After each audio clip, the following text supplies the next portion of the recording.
So I want to discuss The Hate You Give by Angie Thomas, specifically the nature connections that she chooses to do within her novel.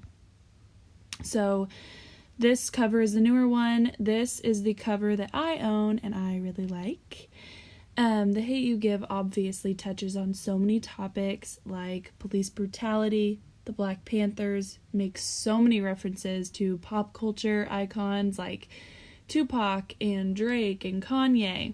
But I want to focus in on nature. So, Garden Heights, the town that they're in, is literally called a garden, and this is where Star is born and raised, and Seven and Sakani and Devante and Khalil were all raised here.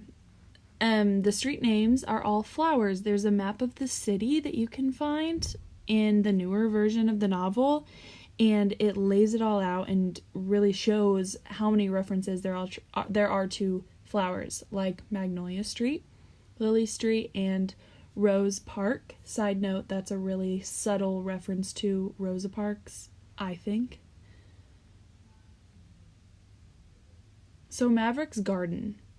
This is definitely not something you would expect from this big, buff, tattooed ex-con. But he loves gardening, and he's sitting there trimming roses for the table. And I think that just shows his growth as a person. And then there is Tupac's poem, The Rose That Grew from Concrete. It goes like this. Did you hear about the rose that grew from a crack in the concrete?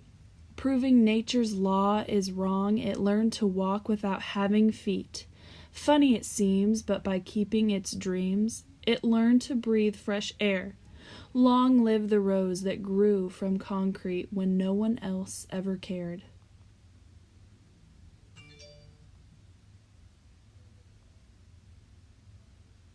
So who does this poem relate to in the novel?